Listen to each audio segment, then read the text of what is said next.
સભાઓ દરમિયાન આપણે આપણા જ ગામની પનોતી પુત્રી અને છેલ્લા 9 મહિનાથી જે સ્પેસની અંદર એ સ્પેસ સંશોધન કરી રહી છે.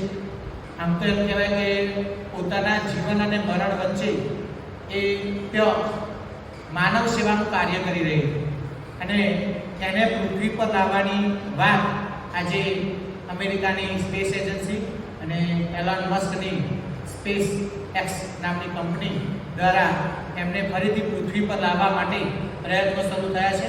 આજે 16મી માર્ચ આવતીકાલે પરમ દિવસે કદાચ એ સ્પેસ એક્સના સ્પેસ ક્રાફ્ટ દ્વારા પૃથ્વી પર પણ આપણા દેશની પનોતી પુત્રી આપણા ગાંધી તો આપણા મંદિરની સામે જ જેમના વડવાઓનું ઘર છે એ સુનિતા વિલિયમ્સ પૃથ્વી પર આવશે. આપણે ભગવાનને આપણા વતીથી 2 હાથ જોડી આંખો બંધ કરીને એવી પ્રાર્થના કરીએ કે ભગવાન એ સુનિતા વિલિયમ્સ અમારા ગામની પનોતી પુત્રી છે. આ દેશનું અને દુનિયાનું નામ એણે 9 મહિના સુધી સ્પેસમાં રહેવું એટલે 1 મહિનો તમે સ્પેસમાં રહો ને ભાઈ એટલે તમારા હાડકાની ડેન્સિટી ઘનતા અને જે મજબૂતાઈ એમાં 1% ઘટાડો થાય. પછી જેમ જેમ મહિના વધે ને એમ એ હાડકાની નબળાઈ મલ્ટીપ્લાય થાય, 2 ગણી ઘટે, 3 ગણી ઘટે.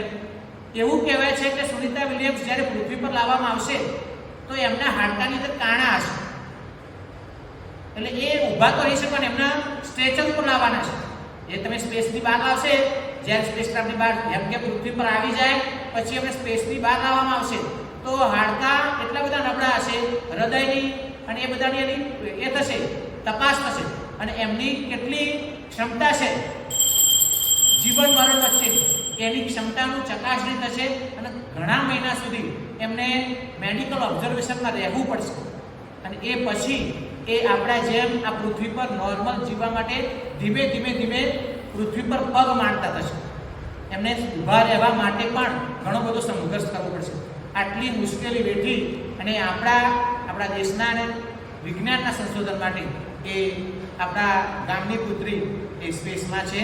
એમ કે પૃથ્વી પર આવે, ભગવાનને પ્રાર્થના કરીએ એમનું સ્વાસ્થ્ય ઝડપીથી સારું થાય, એમ કે પૃથ્વી પર આવી જાય અને ફરીથી 2 વખત તો જુલાસરની મુલાકાત લીધી જ છે, ફરીથી 1 વખત જુલાસરની મુલાકાત લે અને આપણે હરખતા હોઈએ ખૂબ જ ધામધૂમપૂર્વક એમનું જુલાસરમાં સ્વાગત કરીએ. ગૌરવની પ્રાર્થના સાથે આજની દેવ સભાને આપણે વિરામ. જય સ્વામિનારાયણ.